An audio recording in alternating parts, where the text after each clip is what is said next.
ଦେଖନ୍ତୁ 5 ଅଗଷ୍ଟ ଆନ୍ଦୋଳନ ପରେ ବର୍ତ୍ତମାନ ଅଶୋକ ରାଉତ ତାଙ୍କର ଦଳ କର୍ମଚାରୀ ଏବଂ ପେନସନରମାନଙ୍କୁ ଡାକିକି ବହୁତ ବଡ଼ ମିଟିଂ ଗୋଟେ କରିଥିଲେ। সেই ମିଟିଂ ଏବଂ ପ୍ରେସ୍ କନଫରେନ୍ସରେ କ'ଣ କରିଥିଲେ ଆପଣମାନେ ମଧ୍ୟ ନିଜେ ଦେଖନ୍ତୁ ଏବଂ ଜାଣନ୍ତୁ ଆଗକୁ ସବୁ ପ୍ଲାନ୍ କ'ଣ ଅଛି ଏବଂ ସରକାର ଯେ ପର୍ଯ୍ୟନ୍ତ ନ ମାନିଛନ୍ତି ପେନସନ୍ 7500 କରିବା ପାଇଁ ତା ପାଇଁ ସବୁ ବ୍ୟବସ୍ଥା ସବୁ କ'ଣ କରାଯାଇଛି पूरा डिटेल्स ये वीडियो अच्छी वीडियो पूरा एंड पर्यंत देखो और चैनल टाक सब्सक्राइब करने सहित पाखे नोटिफिकेशन बेल ऑन कर रखु सब आपको पेंशन रिलेटेड और गवर्नमेंट स्कीम रिलेटेड सब अपडेट मिल 10 साल के संघर्ष के कड़ी में आज हम फिर यहाँ एक बार मिल रहे हैं। ये हमारे लिए कष्टदायक चीज है। ये हमारे लिए एक प्रकार से बहुत कष्ट करके यहाँ आने की ये घड़ी है, लेकिन उससे ज्यादा सरकार के लिए बेशर्मी की घड़ी है। 10 साल से वृद्ध लोग अगर सड़क पे उतर के नारे दे रहे और अपना हक मांग रहे, उसके बावजूद अगर सरकार इस तरफ ध्यान नहीं देती है तो ये बहुत गलत है और बहुत दुख की बात है, बहुत निंदा की बात है। हमें अपना हक लेने का अधिकार है और हम शांतिपूर्ण ढंग से कर रहे हैं, इसका मतलब ये नहीं। लेकिन हमने ये देश बनाया है और जो देश हमने बनाया उस देश का स्वरूप हम बिगाड़ना नहीं चाहते। हमारी पीढ़ी इस देश को बनाने में लगी थी और जो आजकल के बच्चे आप देख रहे हैं यहाँ पर आके जिस तरीके से उन्होंने आंदोलन किए, सरकार उनकी तरफ ज्यादा ध्यान देती है। ये अच्छी बात नहीं है।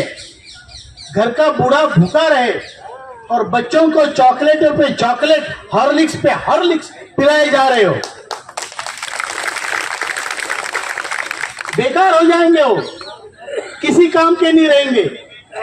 अगर उन्होंने दुख नहीं झेले और उन्होंने अगर संघर्ष नहीं देखा, उन्होंने अगर धूप नहीं सही, बारिश नहीं सही, उन्होंने अगर कष्ट नहीं सही जिंदगी में, तो वो असफल हो जाएंगे। जिन्होंने ये सब किया है और आज अपने आखिरी वक्त में एक रोटी मांग रहे हैं, अगर वो देने की आप में ताकत नहीं तो आपकी हुकूमत पे हम सवाल खड़ा करेंगे कि आप फिर किस काम के हैं। हमारा 10 साल का संघर्ष बुल्डाना में 7.5 सालों से लगातार क्रमिक अनशन चल रहा है, दिन रात। आएंगे वो लोग, उनमें से कई लोगों को मैंने बुलाया यहाँ पे, उनकी गाड़ी आएगी तो वो लोग भी आएंगे। आज हमारे आंदोलन को वैसे देखा जाए तो 12 साल हो रहे हैं। मैं ये कहना चाहता हूं कि 12 साल की तपश्चर्या के बाद महादेव प्रसन्न होते हैं। 12 साल अगर तपश्चर्या करो तो महादेव भी प्रसन्न होते हैं। हर हर महादेव। और 7.5 साल जो बुल्ढाना के आंदोलन में हुए हैं, अरे 7.5 साल में तो शनि भी छोड़ देता है।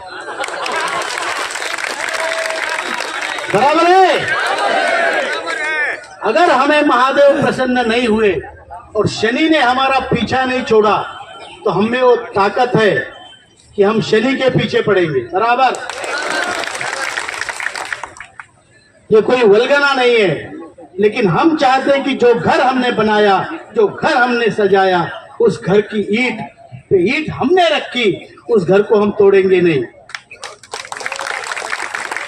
क्योंकि हम लोग स्वाभिमानी भारतीय है, हम कोई कॉकरोच नहीं है, हम किसी गंदी नाली से नहीं आते, हम स्वाभिमानी भारतीय लोग हैं और अपना हक हम लेके रहेंगे। सरकार अगर हमारी माए बाप है तो अपने माए बाप से झगड़ने का और अपना हक वसूलने का हमें अधिकार है, और वो अधिकार हम लड़के लेंगे, छीन के लेंगे। और उसके लिए किसी को गाली देने की जरूरत नहीं है।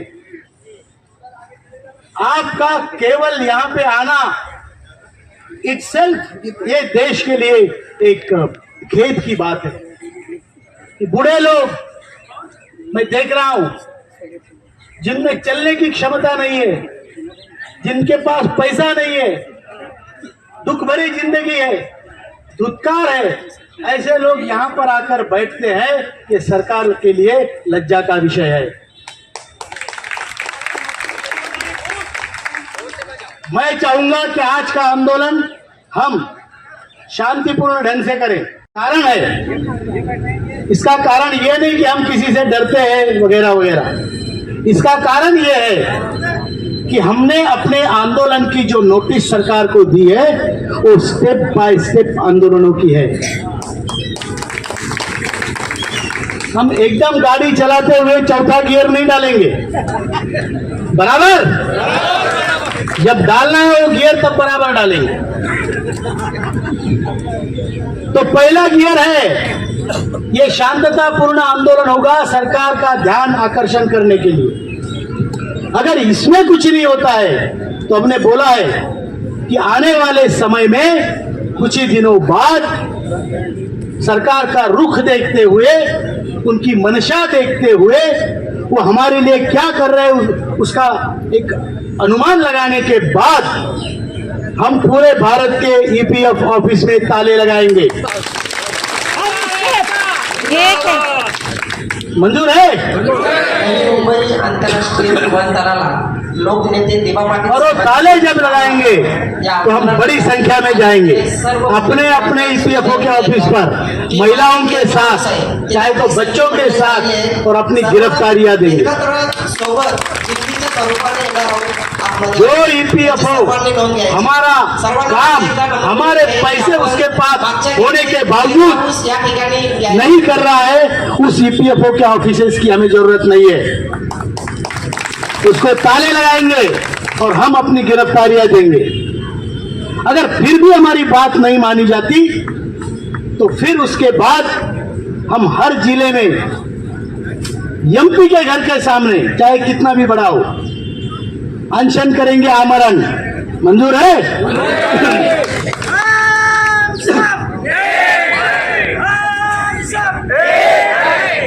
किसी को डरेंगे नहीं। तुम अपनी पेंशन बढ़ाते रहो, हमें मरने दो, ये बताएंगे उनको, बराबर? और ये आंदोलन अगर उस पे भी हमारा समाधान इन्होंने नहीं किया तो हम आखिरी में आत्मदाह की नोटिस भी दे चुके हैं।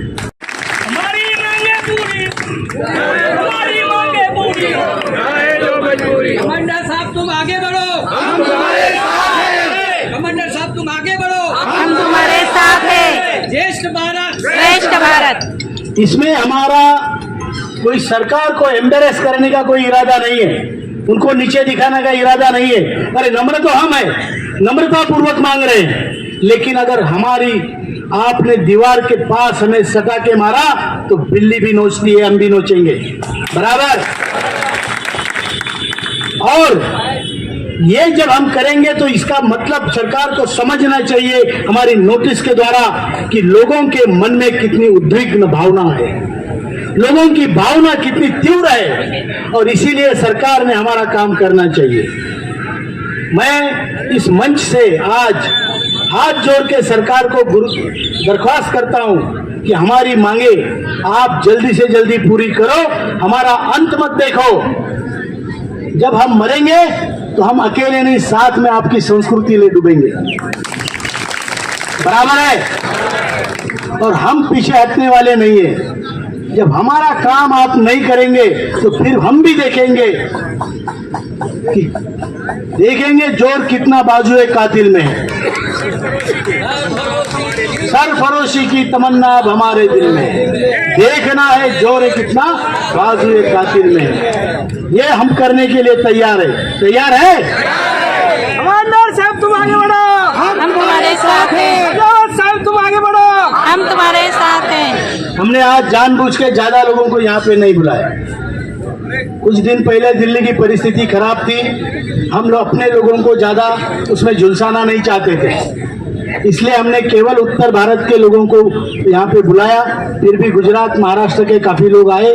सभी लोग जो यहाँ पे आए हैं उनका मैं बहुत बहुत धन्यवाद करता हूँ, और भी लोग आ रहे हैं।